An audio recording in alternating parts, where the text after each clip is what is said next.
I never thought I'd find myself opening up in such a public way, but I feel an urgent need to share the weight on my heart. Maybe some of you can relate or offer insights to guide me. I'm a 26-year-old woman, and my husband, Eric, is 27. We've been married for 5 years, and I once believed our bond was unbreakable. At least, that's what I told myself. Back in college, when we first crossed paths, there was an undeniable spark. Eric was steady, uplifting, and deeply romantic, while I thrived on pushing boundaries.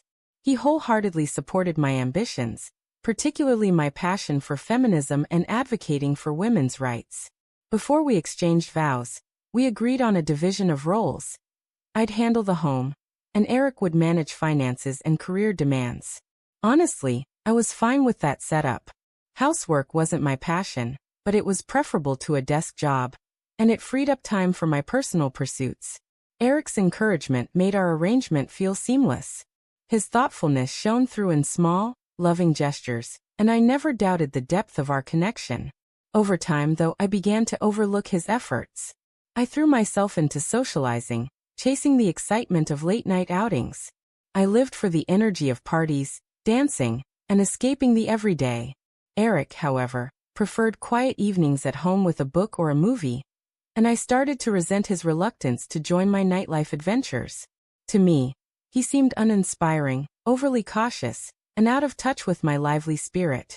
I convinced myself my nights out were innocent, just a way to let loose. But Eric, though he rarely said it outright, showed signs of hurt over my choices. When I'd come home late, tipsy and dusted with glitter, I could see the pain in his eyes.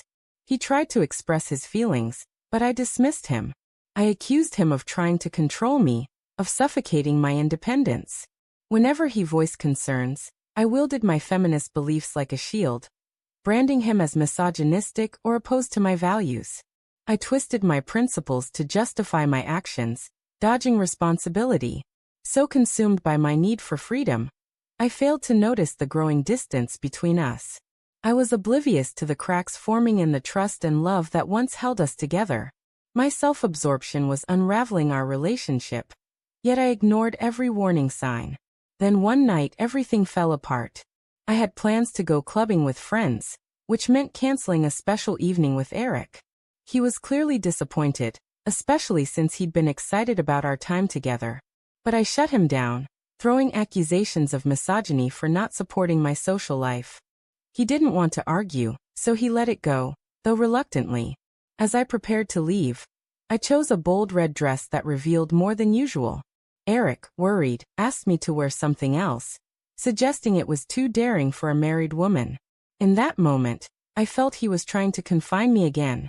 I didn't see his concern as sincere, but as another attempt to limit my freedom.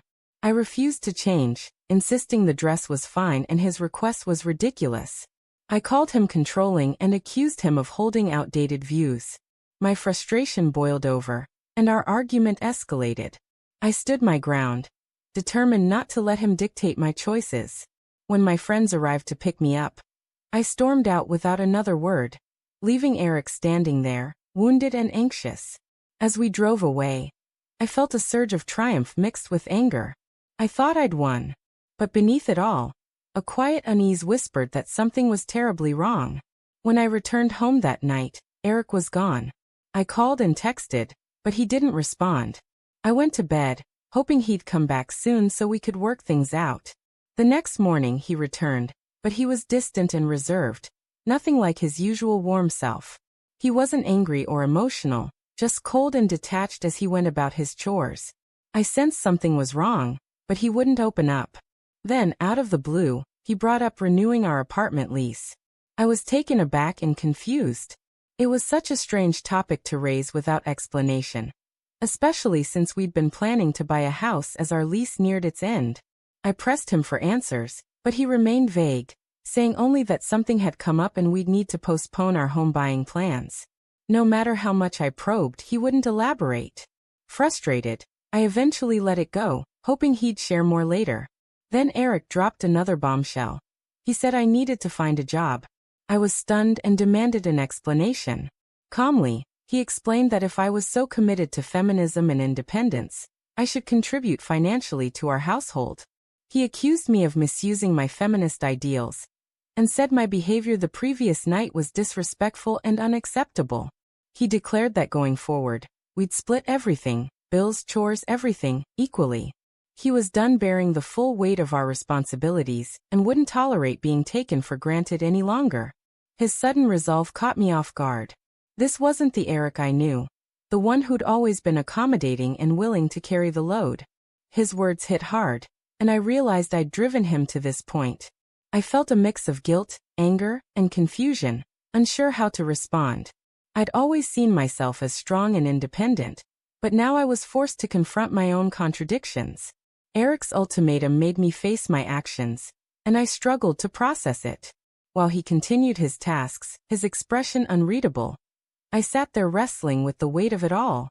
Amidst this, resented Eric deeply. I saw his actions as an attempt to control me, to dim my vibrancy. I didn't view his stance as a call for fairness or a chance to strengthen our bond. Instead, I felt punished for being true to myself and embracing my feminist ideals. Reluctantly, I began searching for a job, though it felt like a betrayal of who I was. Through one of Eric's connections, I landed a position at a restaurant, but I hated it. I looked down on the staff, acting aloof and superior. I was rude and ungrateful, and though I now see how wrong I was, at the time I blamed Eric for everything. I was convinced he was punishing me for my beliefs, and for refusing to conform to his expectations. I couldn't see that he was simply seeking balance in our partnership. As time went on, my resentment toward Eric deepened. Every request he made, whether about chores or saving money, felt like an attempt to suppress me. Our arguments grew more frequent and intense. I lashed out, accusing him of misogyny and hypocrisy, shutting down his efforts to explain his perspective. I was too caught up in my own anger and self-righteousness to listen. I couldn't see the harm I was causing our relationship, and I kept pushing him further away. Looking back, I see how toxic my mindset was. I was so focused on being right and defending my beliefs that I lost sight of what truly mattered: our love and partnership.